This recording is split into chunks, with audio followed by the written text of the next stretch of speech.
എന്നെയും കൂടെ ഉയർപ്പിക്കുമോ?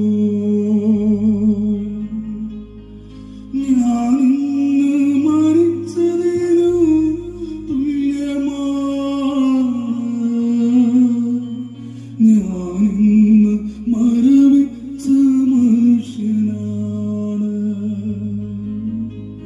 ഞാനിന്ന് മരിച്ചതിനു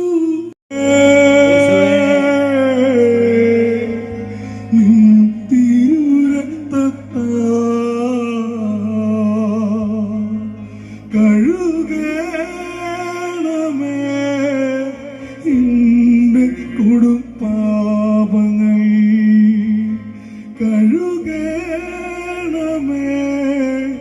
എന്റെ കൊടുപ്പാപങ്ങൾ. ഈ സമൂഹത്തിൽ അനേക വർഷങ്ങളായി ആത്മീയമായി മൃതപ്രായമായ അവസ്ഥയിൽ തന്നിഷ്ടമനുസരിച്ച് ജീവിക്കുന്ന ആര് പറഞ്ഞാലും കേൾക്കാൻ പറ്റിയല്ല. സ്വന്തം ഇഷ്ടം എന്താണോ അത് നടപ്പാക്കും. ഏകാധിപത്യ സ്വഭാവം, അഹങ്കാരം, ധാർഷ്ട്യം, ഈഗോ, താൻപോരിമഭാവം, സെൽഫ് ലവ്, തന്നോട് തന്നെയുള്ള സ്നേഹം, സ്വയം സ്നേഹം, സെൽഫ് ലവ്, ഇങ്ങനെയുള്ള അന്ധകാരത്തിൽ ജീവിതം അനേക പതിറ്റാണ്ടുകളായി അസ്തമിച്ചുകൊണ്ടിരിക്കുന്ന അനേക ഹൃദയങ്ങളെ കർത്താവ് രാത്രി തൊടുന്നു.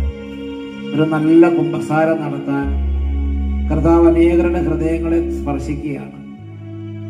വിശുദ്ധ ലിഖിതത്തിൽ റോമാലേഖനം 10-ാം അധ്യായത്തിൽ 12-13 തിരുലിഖിതങ്ങൾ തന്റെ നാമം വിളിച്ചപേക്ഷിക്കുന്ന എല്ലാവരുടെ മേലും അവിടെ നിന്ന് തന്റെ സമ്പത്ത് വർഷിക്കുന്നു. യേശുവിന്റെ നാമം വിളിച്ചപേക്ഷിക്കുക, അനുദപിക്കാനും കുമ്പസാരിക്കാനും അനേക കാലങ്ങളായി ബുദ്ധിമുട്ടുള്ളവർക്ക് കർത്താവ് കൃപ കൊടുക്കും. ചടങ്ങ് കുമ്പസാരം നടത്തിക്കൊണ്ടിരിക്കുന്ന ഒത്തിരി പേരെ കർത്താവ് ഈ ധ്യാനത്തിൽ സ്പർശിക്കുന്നു. ആഴത്തിൽ കർത്താവിനെ സ്നേഹിക്കാൻ ഒരു ഗിഫ്റ്റ്, ഒരു കൃപ കർത്താവ് കൊടുക്കുകയാണ്. 2 കരങ്ങൾ നന്നായിട്ട് ഉയർത്തിപ്പിടിക്കാം. കർത്താവിനെ ആഴത്തിൽ സ്നേഹിക്കാൻ, കർത്താവിനെ കൂടുതൽ സ്നേഹിക്കാൻ, കർത്താവിനോട് കൂടുതൽ സമർപ്പണം